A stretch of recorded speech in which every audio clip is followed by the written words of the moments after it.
All right, go ahead. Awesome. All right. Pleasure to be here. Let me share my screen. Hello. We can hear you, Jen. All right. Can you see this? Yes. Yes, we can see Okay. it. I guess I can make it. Uh, guess I can make it.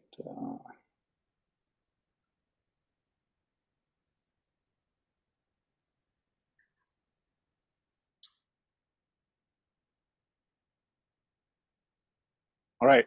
Here we go. Cool. All right. So I'm going to hear. Pleasure to be here. Nice to meet everyone. Greetings from the beautiful IBM Research Lab in Almaden in San Jose, California. Today I'm going to be talking about a new initiative called Open Source Science. And hopefully I can convince you to check us out, maybe get engaged, follow us, recommend us to friends and colleagues. So about me, I'm a longtime community builder. I live in San Jose. I joined IBM Research last October as the community lead for open source science. You can find me online on LinkedIn, Mastodon, the usual. So how are we doing as a planet, right, is a good question to ask. And I think it's fair to say that we are facing some more or less pressing issues as a humanity, as a species. And those include, climate change, the need to transition to newer forms, cleaner forms of energy, feeding the planet. We still have a bunch of work to do in terms of fighting diseases and things like that. So we're going to need a lot of science over the coming years, I think is fair to say. And we'll need more science, better science, and faster science. And the question is, how can we accelerate scientific research and discovery? We know that software accelerates science, has been for many years. And we also know that open source can accelerate software a great deal. And when we look, though, at the current state of open source in science, there are many issues. It is not quite as mature as open source in the private sector. And the thinking at IBM Research and why they were interested in getting this initiative off the ground is that without a much more robust foundation of open source, not just individual tools, but the whole system of how we collaborate, coordinate, fund, recognize, award, or reward, et cetera, this work on open source, progress on these issues is going to be much, much harder and take longer and be more costly. Oh, oops. So, got a little switch up here in my slides. So there are a number of challenges when it comes to open source in the scientific sector. If you have a science background, or if you're currently working in science, you hopefully find some of these familiar. So there are lots of duplicate efforts happening. People reinventing the wheel pretty much all the time because they either don't know what's already out there, or if they find something, it's hard to use because it was never developed with reuse and collaboration in mind. Lots of projects just die after a paper has been published, or a PhD has been accomplished, or the grant has run out. These are often very niche problems or challenges with very specialized fields, with vast differences in how software is applied. There are often not enough mechanisms for sharing knowledge around open source and how to use it. The usual issues of funding or lack thereof obviously also plague open source in the science sector, and so on and so on and so forth. Misaligned incentives, people not getting rewarded for the good work they do in open source, et cetera, et cetera. So all of these issues mean that open source in science can't really live up to its full potential. And if the idea is that we need better science and faster science, then that's a big problem, right? And so this initiative was born. The idea originally came out of IBM research, but it was intentionally placed under the roof and into the good hands of our friends and colleagues at NumFocus. Hopefully, many of you know NumFocus. If you don't know NumFocus, it's one of the leading nonprofits in the data science space, and specifically scientific data science. And many of the very popular projects like NumPy, SciPy, Jupyter, Matplotlib, etc., are under the stewardship of NumFocus. And so open source science was launched last year in July at SciPy. It is very important.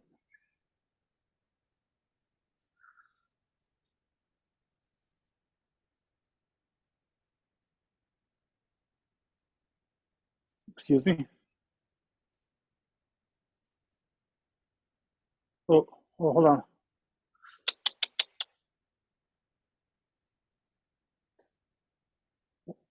Hold on, just one setting.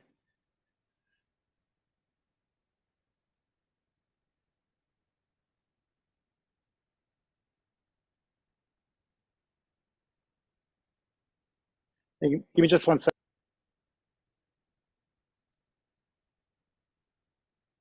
Okay, yeah, no problem.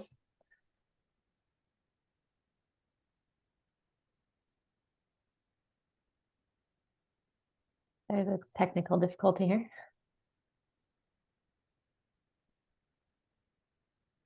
Glad it's not just me.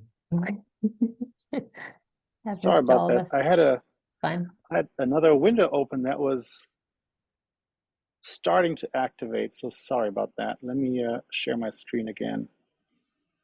My bad. No problem. I had completely forgot about this. This is an online event on community building, but I left it open and they were on break apparently. They just came back with a war, and so that was a cool conference. I'm hoping to check it out later this week. Okay, sharing again. Okay. Oops. Okay, all right. So open source science is born. It is as I mentioned, it is a NumFocus program in partnership with IBM. We just celebrated our first anniversary in July at the SciPy again in Austin. Some of you were there.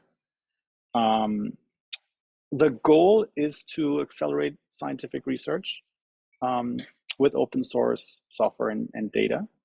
And how we aim to do that is by connecting scientists, open source developers, and other stakeholders to share best practices, to talk about how they use software, what's working, what isn't working, what's missing, identify common pain points, and then hopefully also explore and develop solutions that could address some of these issues. We are 2 colleagues here at IBM, and as of July, we have a full-time program manager at NumFocus dedicated to this initiative. So we're a small team, and we're hoping to do some damage. The way we're structured, we work in interest groups. Initially, we're coming out with 5 interest groups. We have 3 that are domain specific, seen here at the top: chemistry, material science, life sciences launching within the next few weeks, and climate and sustainability. In addition, we have a couple of horizontal groups. Those are cross-domain. The first one on reproducible science, and the second on the map of science that we're working on, which I'm going to talk about in more detail in a minute. These 3 initial domain-specific topics are topics which IBM Research has a particular interest in. However, the way it's set up, more topics can and will be added as we see demand coming in. So, for example, I know Paige is at NASA. We've seen some interest on, astronomy, astrophysics, that kind of corner of the science universe.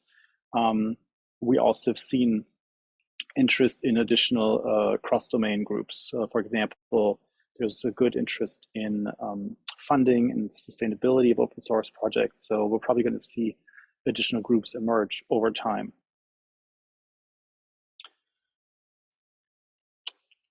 The Map of Science group is probably the one that's currently the most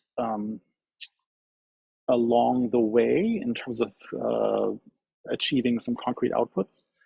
The idea here is to create a new interface that lets you explore in your specific scientific domain which tools already exist, which open source projects are available and are being commonly used in your space, as well as see how they've been used or referenced in the published research. And of course, behind every paper, there's at least one author. Behind every open source tool, there's at least one contributor. And sometimes these people overlap. So the idea is that with this tool, which is intended to be a work tool for scientists mainly, there's other use cases and other potential users of this tool, but our first and most important use case is the individual scientist. The idea is that they can, that it makes it easier for them to discover existing tools and also make it easier and hopefully more likely for them to connect with the people already in the space they're trying to zoom into. And what you're seeing here is like a very early kind of a concept sketch. You can see here the orange dots are open source projects. This is taken from a conference at on computational chemistry recently that we attended, and the blue dots are contributors. And you can see there's some, some people that are involved in more than one project, or maybe even 3 or 4 projects. And so with some imagination, you could see that in the future, you might be able to discover some interesting, connections or contexts in between these different, the tools, the papers, and the people involved. This was a first little attempt at visualizing this idea a little bit. Since then, my colleague John Starr at NumFocus has put a lot of time into actually expanding this view, and we're going to have some updates soon on what that will look like with hundreds of tools, especially in the NumFocus ecosystem. And we're currently looking for some additional funds to get us to the point where we can actually build a working prototype early next year.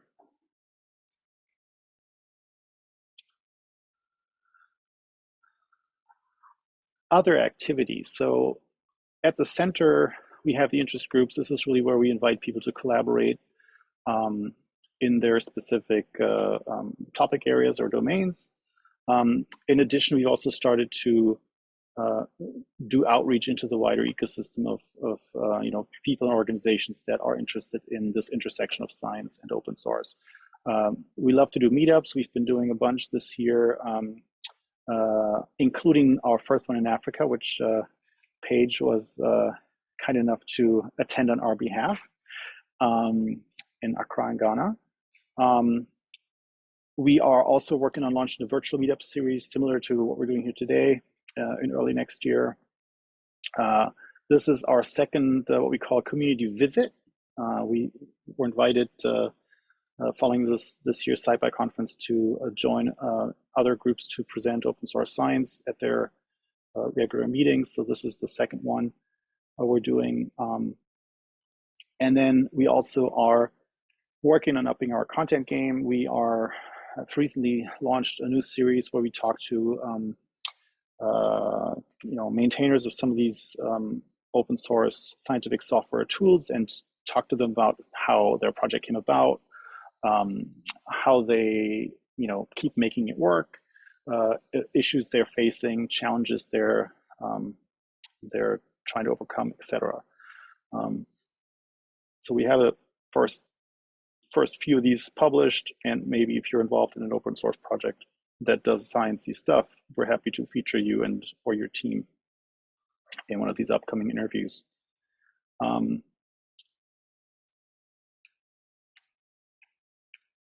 There's different ways you can get involved. At the very least, if this is at all interesting to you, then you should definitely follow us. You can follow us on Medium. We have a monthly newsletter. You can also kind of keep us on your radar by just following us on LinkedIn or other social media. The next step would be to join the conversation. Just check out our forum, or actually join an interest group.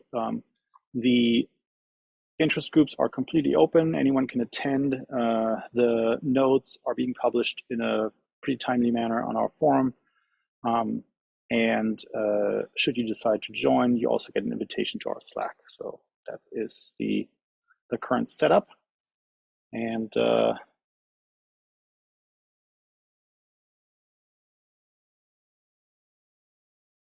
that is it in a nutshell. And I can happily answer questions and also go into more detail if there is interest in any particular aspects of the program. All right. Thank you very much. I will stop